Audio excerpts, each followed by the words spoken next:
Hello, you're listening to episode 51 of This Week with David Rovics, a semi-weekly podcast you can find wherever you get your podcasts, as well as on davidrovics.com/thisweek, where you can hear all the other 50 episodes I've done over the past year or so, and I hope where you can read about how you can support my podcasting, songwriting, touring, and recording efforts, which are entirely crowdfunded and dependent on your interest to continue to exist.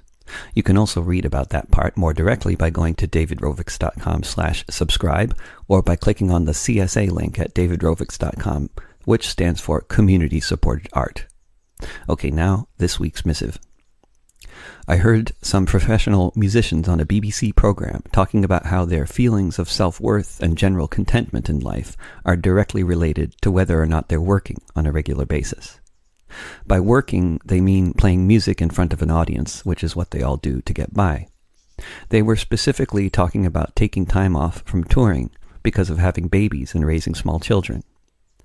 There was a general consensus that while raising kids could be hard, they could deal with everything involved as long as they had access to the outlets of playing music regularly and sharing it with people now and then.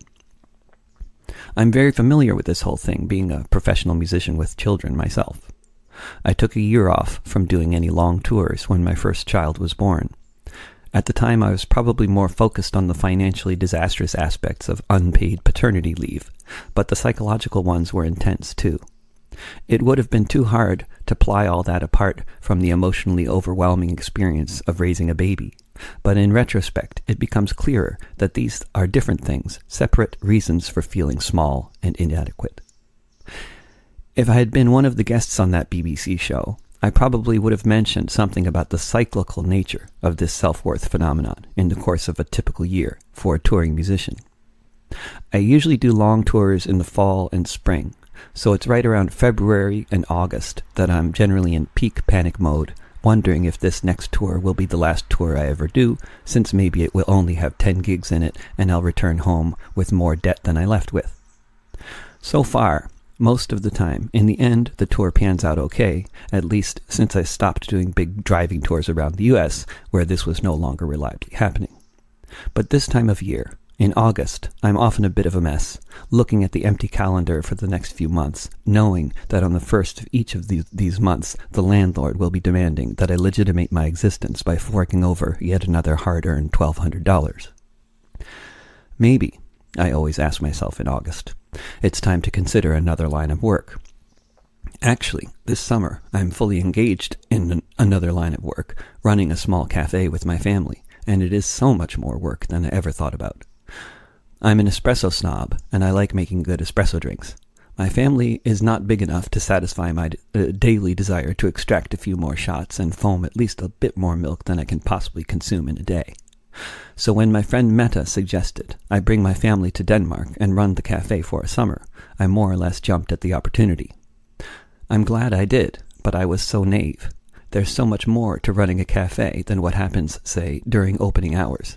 Shopping, cleaning, fixing broken appliances like espresso machines and keeping them running well, paperwork, complying with health and tax authorities, all kinds of stuff. And then there are those many wonderful suggestions from friends and customers that usually begin with, "you should," as in, you should sell beer.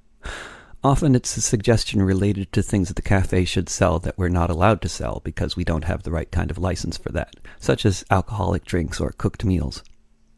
Other suggestions include things like, you should be open for longer hours, or you should advertise in the local paper. All these sorts of suggestions are very familiar to me in my life as a touring musician, too. They're just as common.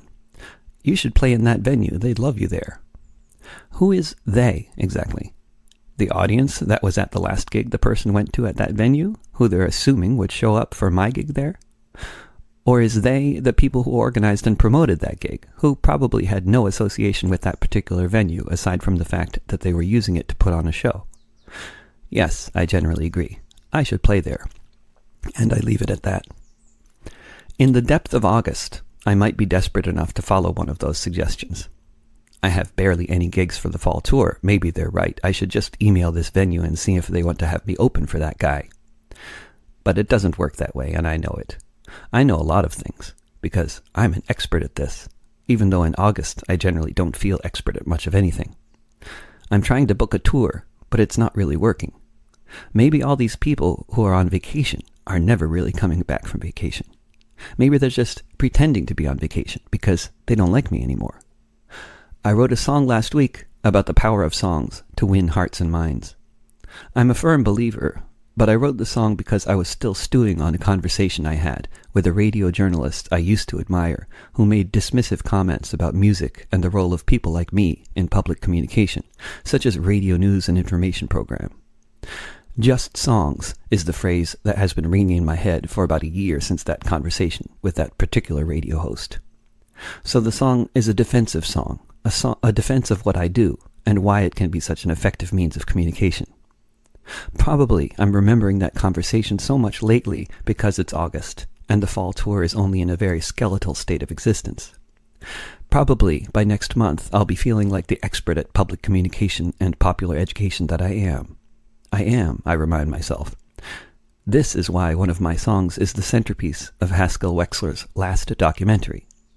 This is why they use my songs as tools for teaching high school teachers in Germany and Sweden how to teach their students. This is why my songs appear in songbooks put out by the national labor federations of several countries. This is why the unions and political parties in different countries employ me on a regular basis for the purpose of educating and inspiring their members. Music is effective as a means of communication. My music in particular.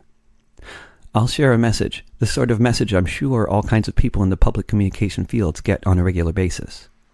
I found it only hours after I finished writing the song about that conversation in one of the various inboxes that each of the social media platforms has. Here are a couple excerpts. Thank you for making music and getting the good message out. Your music taught me never to give up, no matter how hopeless things seem. Your music has gotten me through depression, protests that didn't go smoothly, and many other hardships I've faced. You're a beacon of hope to me, and even though we've never met, you've made a huge impact on me and my life. You'll always be my comrade. These sorts of messages help a lot, especially in August, because it's not enough just to write songs that I know are really well written and probably effective at what they're trying to do. It only begins to be enough when you can bring the song to an audience that is affected by it in the ways you intended. It's only culture when it's something people participate in together in the same physical location. That's when people get the feeling that they're in something together, when they're together, doing the same thing, such as singing. People know they're in a struggle together when they laugh at the same jokes and cry at the same sorrows and experience these things collectively.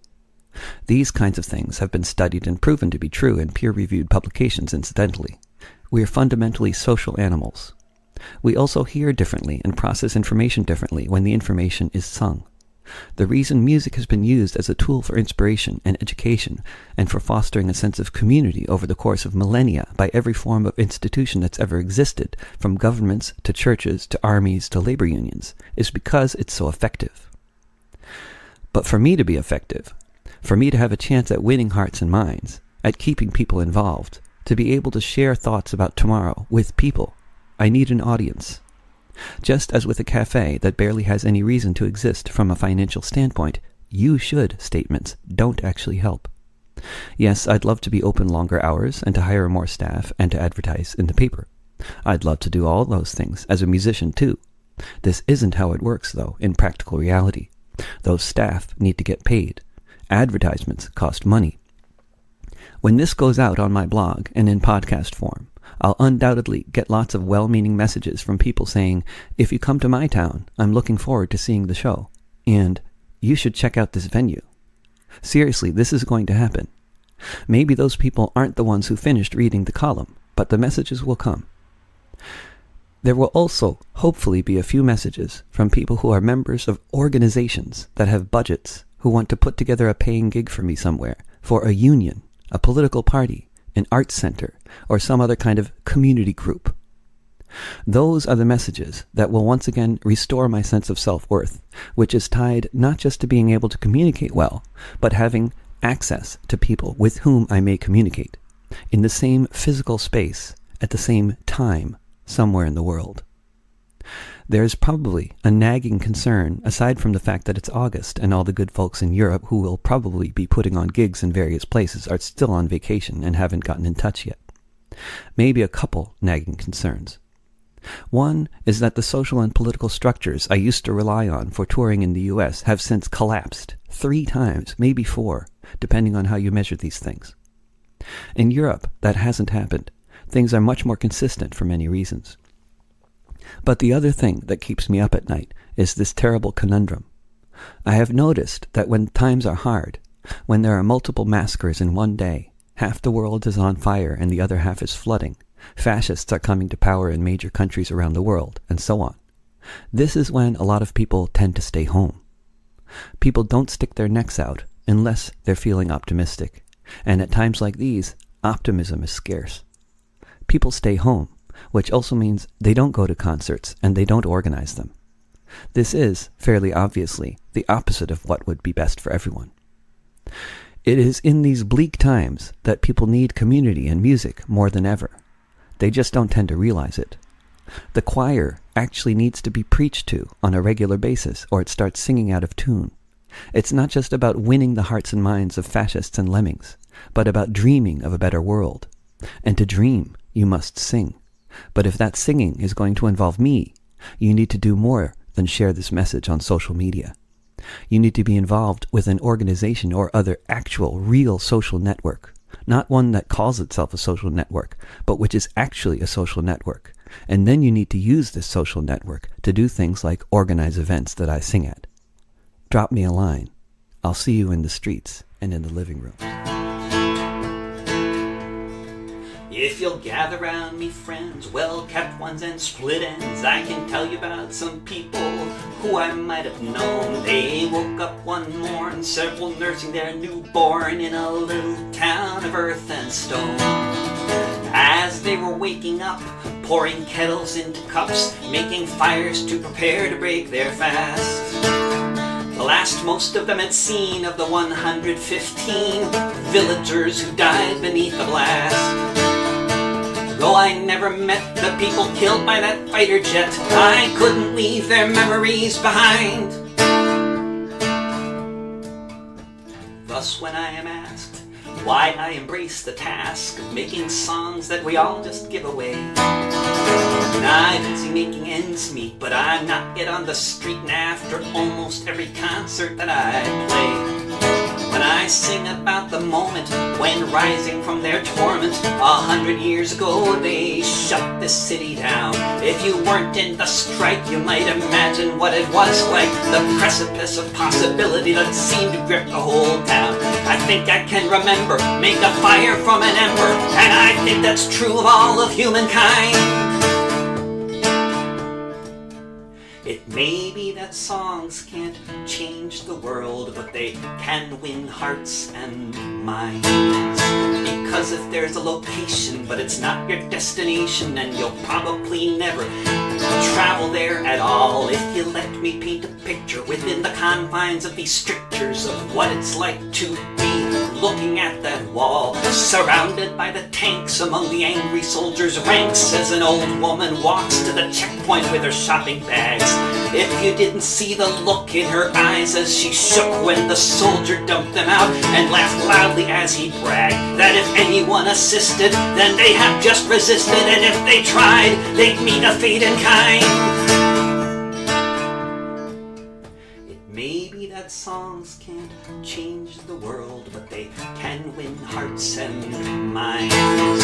If this is the case, transcending class, gender, race, if this is a way we all might communicate, what else is there to do than to take the cue and do what I can to disseminate the notion that we all are just circling the star together in our place of birth, on the same course, sharing the same resource that many of us call the planet Earth. Whether I'm playing at the Troubadour or on the cafe floor, I'll never stop as long as I still find. It may be that songs can't change the world, but they can win hearts and minds. It may be that songs can't change the world, but they can win hearts and minds. This has been episode 51 of This Week with David Rovics. If you live in the US, Canada, or Europe and might like to organize a stop on my Songs for Today World Tour, which will be taking place through much of the autumn, please drop me a line at david@davidrovix.com.